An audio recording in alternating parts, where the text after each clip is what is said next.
Bienvenue sur les épisodes du collectif So Wow. So Wow, pour Spreading an Optimistic World of Work, est un think tank sur le futur du travail. Nous explorons et accompagnons les problématiques humaines dans l'entreprise. Nous sommes Sophie, Delphine, Valentine et Léa, et notre mission est d'explorer les transformations du travail. Nous incarnons de nouvelles manières de collaborer. Nous diffusons ces nouvelles pratiques auprès des collaborateurs, des managers et des dirigeants. Nous fédérons toutes celles et ceux qui veulent réfléchir et agir pour le futur du travail. Notre signature ? Diffuser une vision optimiste du monde du travail. Faites avancer vos réflexions et vos actions avec nous. Bonjour à toutes et à tous, bienvenue dans un nouvel épisode du collectif So Wow. Je suis Valentine Gattard et je suis accompagnée de Delphine Zanelli et de Marie Robert. Bonjour à vous deux et merci de partager le deuxième épisode au format interview avec moi. Bonjour. Bonjour Valentine, bonjour Marie.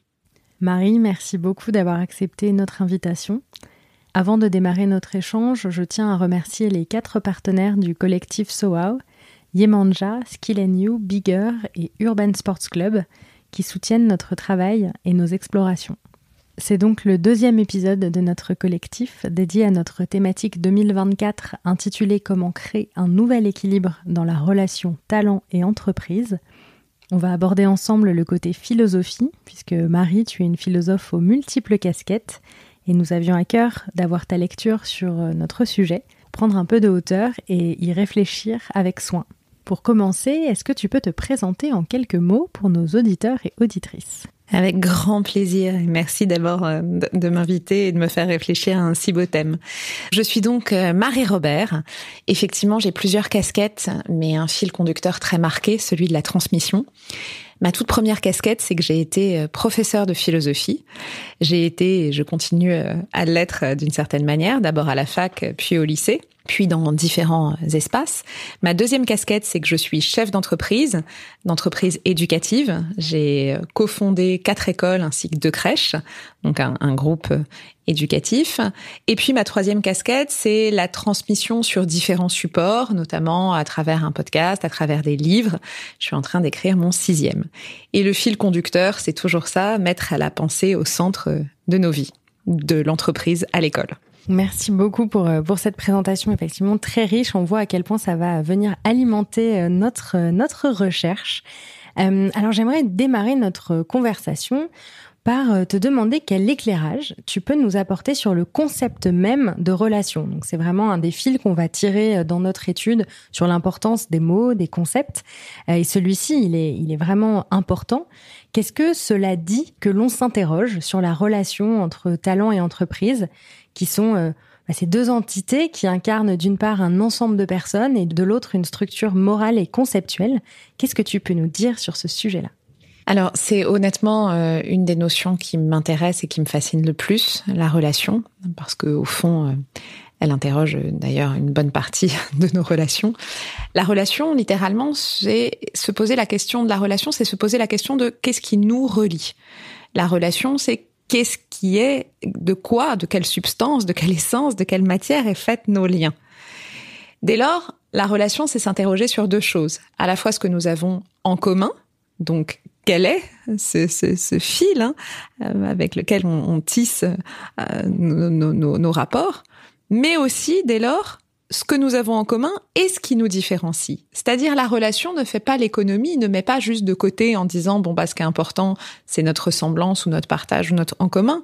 La relation intègre aussi la différence. Parce que nous sommes reliés sur quelque chose, eu égard à tout ce qui nous sépare aussi. Et ce qui nous sépare n'est pas forcément négatif. C'est ce qui nous différencie, nos problématiques, nos besoins, nos priorités. Donc, il y a vraiment ce double rapport. Donc, interroger la relation, c'est interroger ce qu'il y a de plus passionnant, en fait. C'est de quoi est fait cet espace quand 2 individus se font face. C'est incroyable. C'est vrai que souvent on la catégorise, on se dit bonne ou mauvaise relation. Alors qu'est-ce que c'est qu'une bonne et une mauvaise, ou est-ce qu'il n'y a pas de bonne ou de mauvaise relation ? Alors, je répondrai peut-être en 2 temps. D'abord, j'aurais envie de dire, s'il y a relation, elle n'est pas bonne ou mauvaise, c'est déjà incroyable. Je dirais qu'il y a plutôt, est-ce qu'il y a une relation ou est-ce qu'il n'y en a pas ? C'est plutôt ça. Et je crois que bien souvent, ce qu'on qualifie de mauvaise relation, en réalité, c'est une relation inexistante. Une absence. Une absence de relation. Alors attention, ça ne veut pas dire que la relation est toujours quelque chose de fluide, d'épanouissant, etc. Ça ne veut pas dire qu'elle n'intègre pas des moments de confrontation, des forts moments d'altérité, comme je viens de le mentionner, des moments vraiment d'opposition. Mais il y a ce lien, cette volonté du lien, cette pensée de l'espace. Ça, c'est une bonne relation. Quand finalement il y a juste un rapport d'opposition, ou un rapport de toxicité, ou un rapport de mépris, ou un rapport d'autorité, est-ce qu'il y a une relation ? À mon sens, non, il n'y en a pas. Oui, donc quelque part, la relation, c'est quand chacun participe, en fait. Exactement. Et c'est pour ça que je disais, c'est le en commun, et que la relation demande une posture active. D'où l'idée de participer à la relation. Oui, de chaque partie. On va venir maintenant à la deuxième partie dans notre question. Il y a la relation avec l'entreprise. On trouvait qu'il était intéressant de s'arrêter sur le rôle de l'entreprise dans la cité. Quel est son rôle aujourd'hui? Parce qu'on sait qu'il a évolué. Qu'est-ce qu'on en attend? L'entreprise, vraiment l'entité au sens global. Bon, alors je crois qu'aujourd'hui, plus que jamais, l'entreprise a un rôle fondamental. Et d'ailleurs, à titre personnel, c'est pour ça que je prends tant de plaisir d'ailleurs à intervenir en entreprise. Tant de plaisir, mais tant d'enjeux aussi. Aujourd'hui, l'entreprise est un levier transformationnel de la société. La place de l'entreprise dans la cité, se poser cette question-là, c'est se poser finalement la place du travail, de la modalité, du mode de vie, de la responsabilité. Et en fait, aujourd'hui, alors en Grèce antique, l'oisiveté était suffisamment présente pour que le travail soit pas du tout interrogé. Donc la cité, ce qui la composait, ça allait être d'autres individus, d'autres paroles, beaucoup de gens qui ont la possibilité de penser, de faire de la philosophie, de faire de la politique. Aujourd'hui, le levier transformationnel, il est ni dans l'oisiveté, ni dans la politique, qui bien souvent est soit dans la réaction, donc dans l'immédiateté, soit dans du temps tellement long qu'on voit pas le levier transformationnel, alors même que l'entreprise, c'est un espace où il se passe des choses et où les décisions vont directement non seulement impacter la vie des collaborateurs, la vie de ceux qui sont dans l'entreprise, mais aussi de leurs proches, mais aussi des gens dont ils vont autour d'eux, dont ils vont parler. Donc, les décisions prises en entreprise, quels que soient les sujets, mais mettons le sujet, moi je le vois, le sujet de l'intégration de la parentalité, de la temporalité, de la place qu'on donne des sujets de société, en fait, sont adressés directement au cœur de l'entreprise. Donc, l'entreprise, quelle que soit sa taille, a un impact immédiat de transformation du mode de vie des gens. Et aujourd'hui, il n'y a pas beaucoup d'entités qui peuvent avoir cette prétention-là, en fait. Donc, c'est capital. Mais du coup, il y a beaucoup d'attentes envers l'entreprise. Voilà. Et l'entreprise, elle est composée de collaborateurs. Et les collaborateurs, c'est d'abord des citoyens. Donc maintenant, on pourrait s'attarder sur cette deuxième notion. Et pour toi, quel est le citoyen dans la société aujourd'hui? Comment il a évolué aussi? Et comment ça vient impacter cette relation avec l'entreprise? Alors, toute la difficulté aujourd'hui de penser la citoyenneté, c'est en fait penser la citoyenneté, c'est penser l'engagement. Alors, je m'explique. On disait tout à l'heure que interroger la relation, c'est interroger de quelle manière on est actif, de quelle manière on participe. Être citoyen, c'est participer à une communauté, participer à un vivre ensemble. Alors, être citoyen, ça peut être aller demander des nouvelles à son voisin. Et c'est déjà un type d'engagement. Ça peut être rejoindre une association, ça peut être faire un service civique, ça peut être aller voter. Il y a plein de modalités différentes. Toujours est-il qu'être citoyen, ça demande d'être, encore une fois, acteur de « je m'engage dans cet espace qui est le vivre ensemble, qui est l'État, qui est la cité au sens très large du terme ». Toute la problématique aujourd'hui, c'est que pour tout un tas de raisons, qu'il ne s'agit pas de stigmatiser, de caricaturer, on est quand même de plus en plus dans un repli et dans une volonté justement de quitter la relation à l'autre au sens très large et encore plus à l'autre au sens de les autres et donc de ce grand espace qu'est la société en général. Donc la difficulté, c'est de réussir à peut-être réouvrir des espaces de citoyenneté. C'est-à-dire qu'on peut être fâché avec l'ensemble de la société, ou on peut avoir envie de se désinvestir, ou on peut avoir envie d'être absent de la relation. Mais par contre, comment on recrée des espaces où on a envie justement d'être acteur et de s'engager? Et je crois que de ce point de vue-là, pour revenir à la question sur l'entreprise, l'entreprise peut être un espace où on va avoir envie de s'engager vis-à-vis de l'autre, vis-à-vis de ses collaborateurs, proposer des initiatives, je sais pas, enfin, qu'il se passe quelque chose. Donc, je crois que nous avons à penser tous ensemble à un redevenir citoyen, à redonner de la noblesse, en fait, à cette notion-là. Parce que redevenir citoyen, c'est s'octroyer la possibilité d'avoir une place dans la société, et une place qui est aussi une place transformationnelle. Mais ce que tu nous dis amène directement ma question suivante, qui est, en fait, pour regarder le sujet sous un angle politique plus global, comment est-ce qu'on peut refaire société? Comment est-ce qu'on peut refaire aussi entreprise? Complètement. Et je crois que on a traversé multiples crises qui nous ont conduit, je schématise, mais qui nous ont conduit à un individualisme très marqué. Bon, repli sur soi, parce que comme on n'a plus de récit collectif, Et donc, on s'est particulièrement, et tant mieux, tourné vers le développement personnel, en interrogeant tout un tas de notions, et tant mieux si on est plus ancré, plus aligné, plus épanoui. Le souci, c'est que, qu'on se soit parfaitement développé personnellement ou non, on vit dans un espace multiple. On vit avec des gens. Et du coup, toujours repousser le vivre ensemble, l'altérité, les autres, c'est finalement se condamner à une forme d'aigreur, une forme de frustration, une forme de la société me convient pas, ou ma boîte me convient pas, ou mon groupe d'amis me convient pas, peu importe quelle que soit l'échelle. Donc, j'invite à vraiment s'interroger sur comment je fais le lien aux autres. Parce que l'espace relationnel dont je parlais, cet espace en fait de vide entre les autres et moi, il est existant, et plus je l'habite, plus il va être satisfaisant. Donc, il y a une volonté de dire, ok, on en fait un sujet, et on en fait un sujet du vivre ensemble. Donc, je crois énormément à la micro-action, et ça peut commencer à comment je réinterroge ma relation avec mes collaborateurs, donc comment je réinterroge ma relation dans mon entreprise, et pas juste l'entreprise comme une espèce d'entité figée qui soit vraiment cette espèce de grosse masse, ma boîte, mon entreprise. Ok, à quoi j'appartiens, comment je l'habite, de quelle manière je le vis, quels sont mes leviers d'action ou non. Et en fait, bien souvent, quand on commence à tirer ce fil, on se rend compte que des leviers d'action, il y en a, que des possibilités, il y en a, que interroger la relation, il y en a. Mais c'est hyper intéressant, particulièrement ce que tu dis, parce que justement, on se disait, on voit l'entité entreprise, et on se posait la question de comment on peut remettre du lien dans ce qui n'est pas personnifié, dans ce qui n'est pas identifié. Et c'est vrai qu'on a vraiment le système de l'entreprise, et souvent ce qui fait chavirer la relation, finalement, c'est souvent une problématique humaine. Donc à l'intérieur de l'entreprise, c'est vraiment c'est composé uniquement d'humains.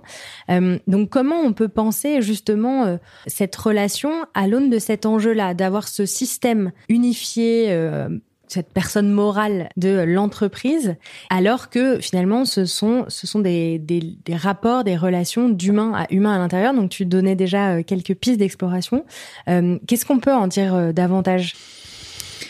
Je pense qu'il faut revenir à décomposer l'entreprise. C'est amusant parce que je fais le parallèle souvent avec l'école. Moi, je passe une partie de ma journée à entendre parler de l'école. L'autre jour, la semaine dernière, quelqu'un m'a dit, moi, j'ai eu un très mauvais rapport à l'école. Et je l'invitais à réfléchir mais très mauvais rapport avec qui ? Avec les camarades de classe, avec les professeurs, avec l'administration. En fait, on n'a pas un mauvais rapport. Ça n'existe pas. On peut avoir une frustration ou une aigreur qui fait qu'on rejette l'ensemble, mais la première chose à faire, c'est déjà décomposer. Est-ce que c'est mon binôme ? Est-ce que c'est mon équipe ? Est-ce que c'est mon N+1 et mon N+2 avec qui, en fait, il y a peut-être cette absence de relation qui me donne l'impression d'appartenir en fait, à un système qui m'échappe. Donc, c'est faire ce travail de décomposition.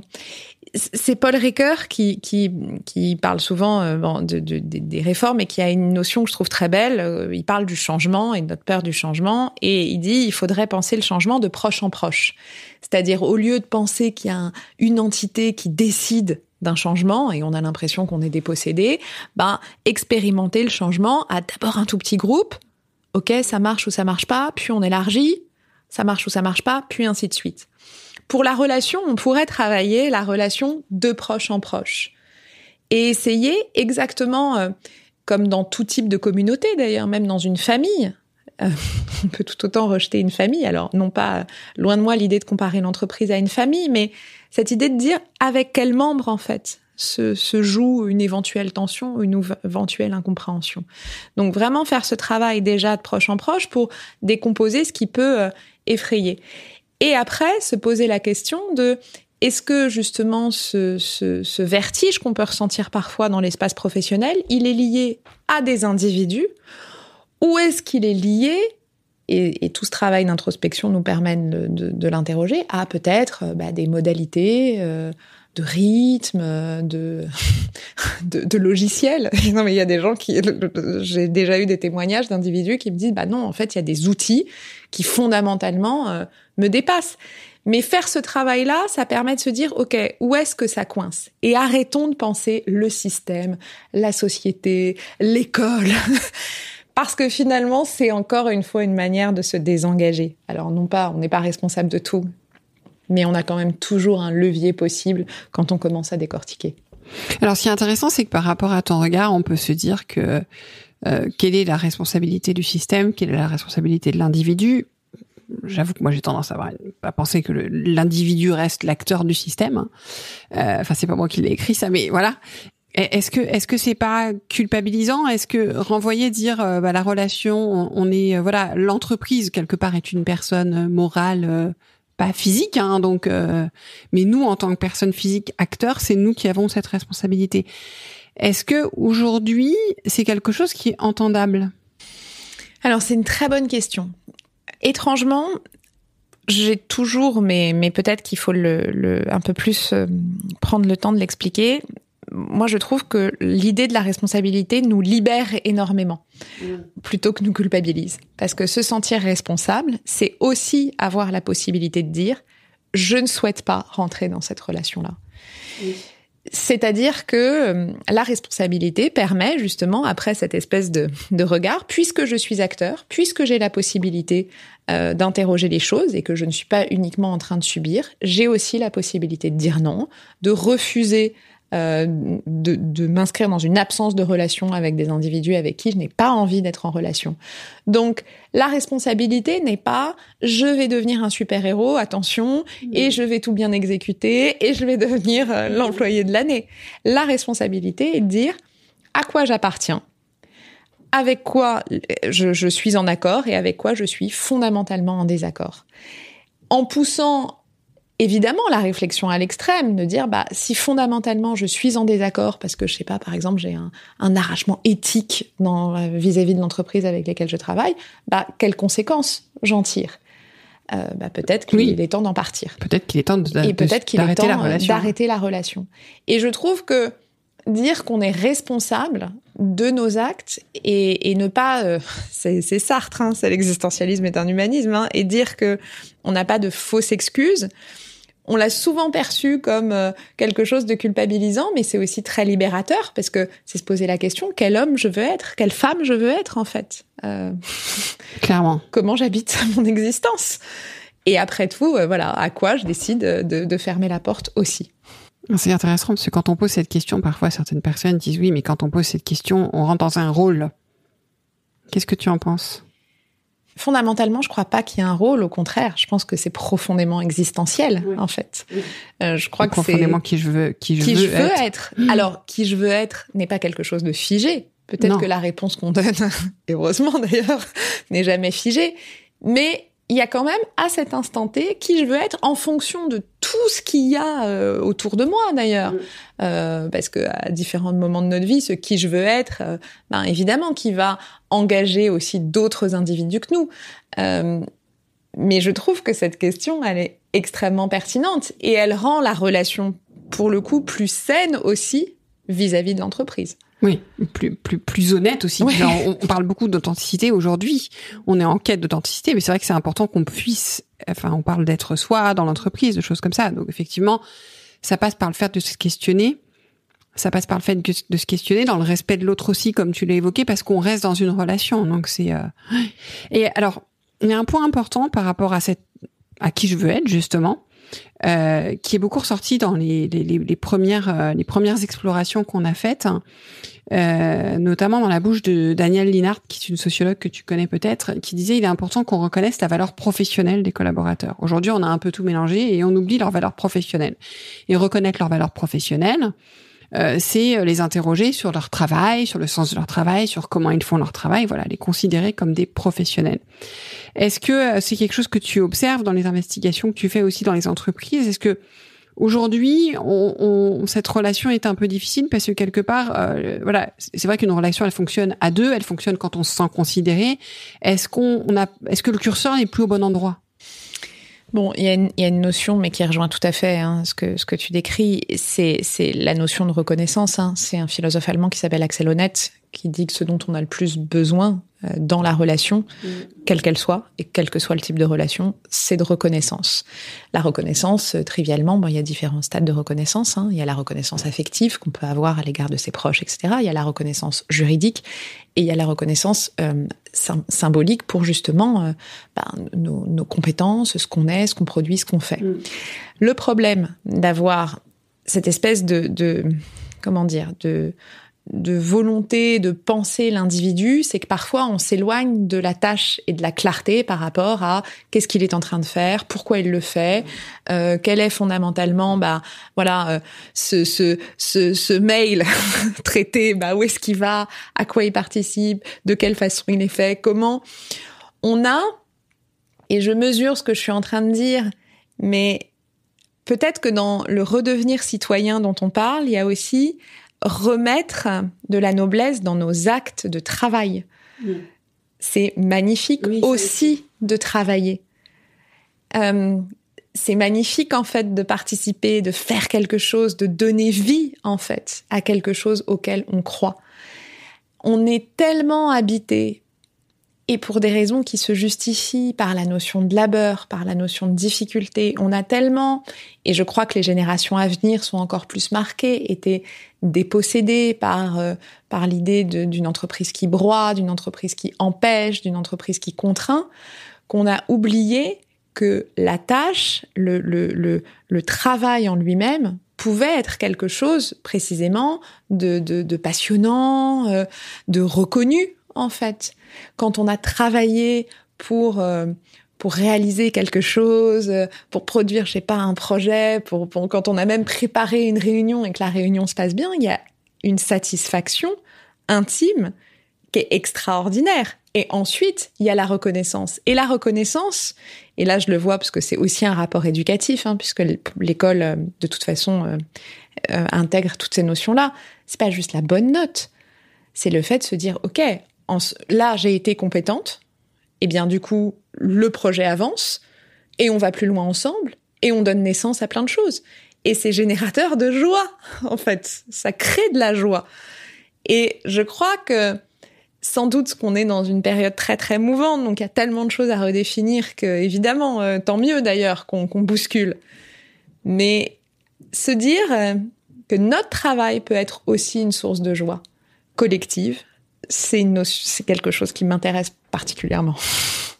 C'est passionnant. Puis ce sont aussi effectivement des notions qui nous sont très chères sur l'ouvrage, l'artisanat, effectivement l'épanouissement à travers aussi le travail. J'aimerais juste revenir sur quelque chose que tu as mentionné tout à l'heure quand tu parlais de l'émergence du développement personnel, de l'exploration de soi, parce que il y avait moins de récits collectifs auxquels adhérer.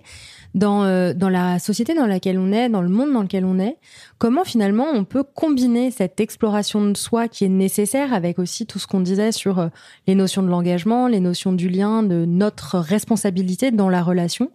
Donc comment on combine cette exploration de soi et l'écriture de nouveaux récits collectifs ? Eh bien, je crois en cessant de penser que c'est contradictoire. En fait, fondamentalement, en arrêtant de se dire que mon développement personnel est forcément un paradoxe avec le développement collectif. En fait, bien au contraire. Je parlais tout à l'heure de la notion d'engagement, parce que c'est une notion qui me tient vraiment à cœur. Il y a quelques années, j'ai coécrit un livre sur le service civique. Et c'était assez intéressant d'observer. Alors, c'est une structure particulière, le service civique. C'est des jeunes entre 16 et 25 et 30 ans si on est en situation de handicap, qui vont rejoindre une mission pendant un certain nombre de mois. Mais ce qui était intéressant, c'était d'observer que pour la plupart des témoignages, ils arrivaient justement avec l'idée que même si c'est quelque chose qu'ils souhaitaient, ça allait être une contrainte et on allait demander un effort qui était en contradiction avec leur envie profonde. Et puis en fait, au fur et à mesure, ils se rendaient compte de ce que l'engagement en fait produisait, de ce que ça avait de réconfortant, de la fierté que ça pouvait enclencher, de en fait le fait de se dire moi je me développe en ayant confiance en moi, quand je réalise des tâches, quand je vois l'impact ça me donne de la confiance et ainsi de suite. Donc tout ce qu'on travaille en développement personnel, l'alignement, l'ancrage, la confiance, où est-ce qu'on les expérimente ? On les expérimente justement en se frottant en fait à d'autres systèmes, en se frottant en vivre ensemble, en les faisant vivre. La difficulté, pourquoi on a ça en tête ? Pourquoi on a cette contradiction ? Ça sort pas de nulle part. C'est juste, je crois pas du tout à la lecture de on est des enfants pourris gâtés et égoïstes et du coup c'est pour ça qu'on est individualiste et que absolument pas. C'est juste qu'on nous a souvent mis en tête un rapport hiérarchique et pas un rapport relationnel. On pense juste que dans la vie, et alors là, l'école, je pourrais vous en parler pendant des heures, qu'en fait, quand même, un enfant, la finalité, c'est qu'on veut qu'il obéisse bien.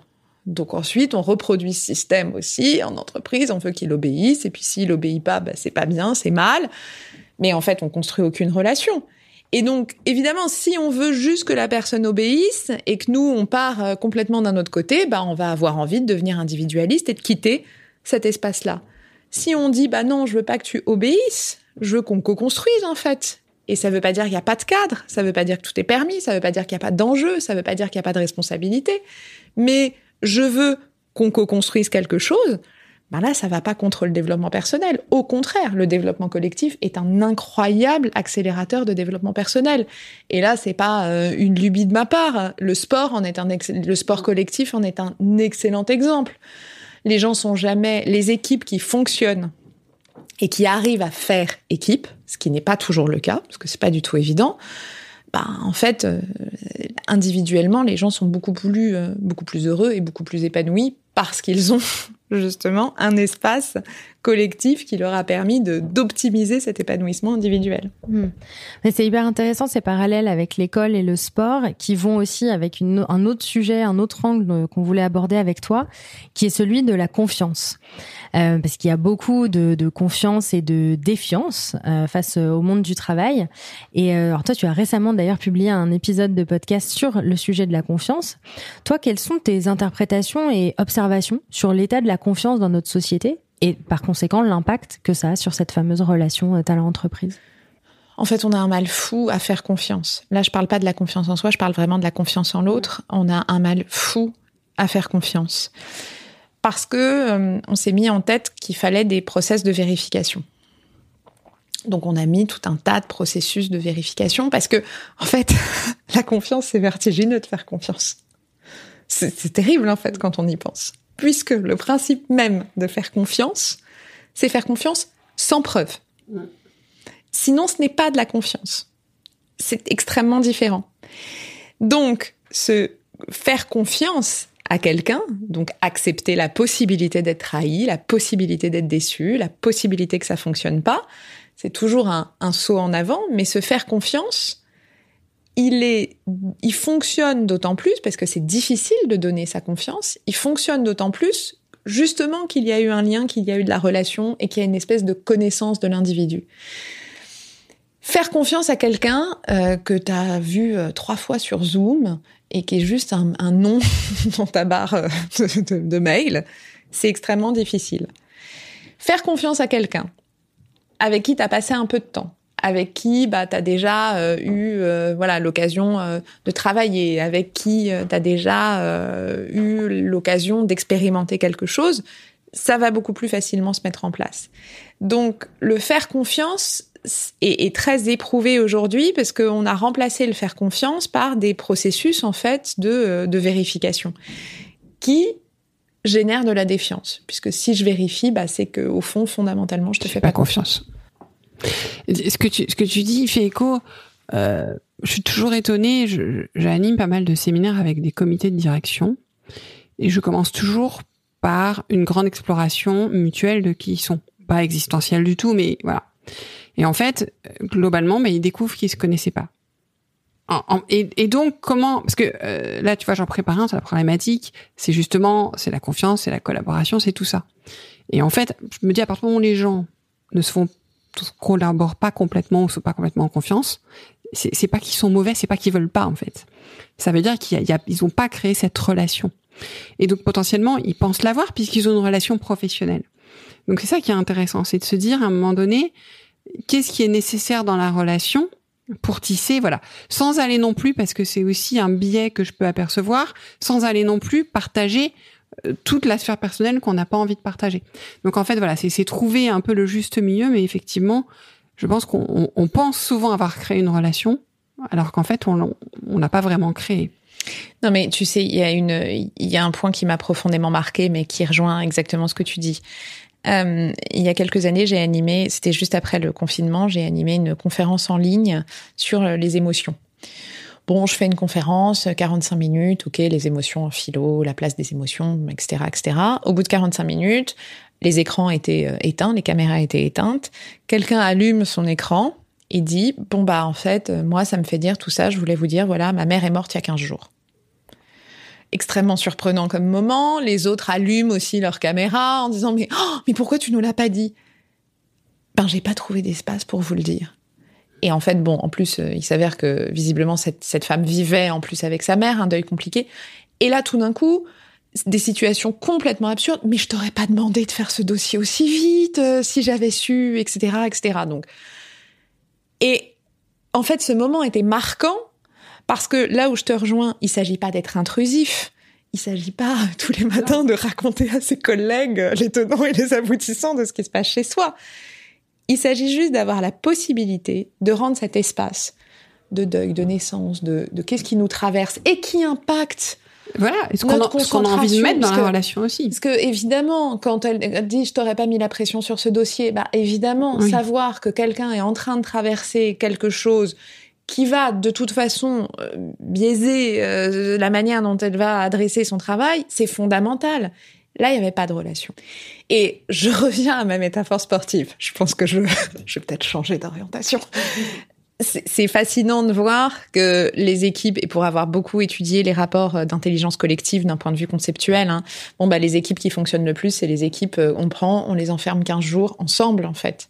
Alors, il s'agit pas dans le monde professionnel de prendre les gens et de les soustraire à leur vie pour les enfermer ensemble pour passer du temps. Mais je suis une grande militante tout de même de ces temps informels qui permettent d'apprendre à se connaître. Alors, se connaître dans un cadre qui est le cadre professionnel, mais qui permet d'apercevoir un tout petit peu ce qu'est l'autre. Quand on disait la relation, ce sont nos différences culturelles, nos différences émotionnelles, nos différences cognitives, nos différences de compréhension. Eh bien, la relation, ce en commun, il vient avec toutes ces différences. Et pour intégrer ces différences, encore faut-il les avoir en tête. C'est très marquant dans les réflexions autour du handicap invisible. Par exemple. Le handicap invisible, on n'a pas toujours envie d'en parler. Quand on connaît pas la personne et quand on n'est pas du tout en relation, en fait, on va pas du tout savoir qu'il y a cette dimension-là. C'est un exemple encore différent du deuil, mais c'est un exemple tout aussi marquant sur quel est le minimum, en fait. On ne peut pas entrer en relation s'il n'y a pas un minimum de connaissance de l'autre. Et peut-être qu'il faut revenir à ça, en fait. À cette connaissance d'autrui, en fait, d'acceptation de « Ok, qui es-tu » Parce que pour fonder notre « Qui suis-je », encore faut-il être capable d'interroger ce « Qui es-tu » Et c'est une fois qu'on a fait ce travail qu'on arrive à un « Qui sommes-nous » qui est quand même la question la plus philosophique de l'humanité. Je voudrais aussi revenir sur ce que tu disais au tout début, qui est dans la relation, c'est ce qu'il s'agit aussi, c'est de mettre en commun, donc non seulement mettre en commun les différences, et aussi de voir tout ce qui nous relie à travers ces différences-là et qui nous fait partager l'expérience commune qu'on a tous. Et donc ça, c'est hyper intéressant. Et j'aimerais aussi qu'on ait en tête ce que tu as partagé comme exemple de cette personne qui a dit « je n'ai pas eu l'espace pour le partager ». Donc de garder cette notion vraiment en tête d'espace pour créer ces relations, pour créer la confiance. Est-ce que Marie, tu souhaites ajouter quelque chose pour terminer ? Non, la seule chose que je voudrais ajouter, mais c'est pas un ajout, c'est plus une manière de l'acter, c'est que ce en commun demande de l'effort. C'est évident. La relation demande de l'effort avec nos enfants, avec nos amours, avec nos collègues, avec nos amis. Mais il n'y a rien de plus réconfortant, en fait, que ce en commun. Quel que soit l'espace intime ou professionnel, je crois que le sentiment d'appartenir à quelque chose, d'avoir une possibilité de cesser de voir ce monde comme menaçant, mais comme un terrain possible de vivre ensemble, c'est un enjeu fondamental. Oui. Merci beaucoup pour cette très belle conclusion. Merci Marie. Merci Marie. À bientôt. Un grand merci pour votre écoute. Nous espérons que cet épisode avec Marie-Robert vous aura apporté des clés de lecture intéressantes sur les transformations du monde du travail et ce qui se joue aujourd'hui dans l'équilibre de la relation entre talent et entreprise. Pour continuer à suivre nos travaux, nous vous invitons à suivre nos 4 podcasts, Chef, l'entreprise de demain, Le Tilt et Work Narratives, dont vous trouverez les liens en description de l'épisode, ainsi que notre page LinkedIn sur laquelle nous publions régulièrement les nouvelles de nos projets et travaux. À très bientôt pour un nouvel épisode du collectif So Wow.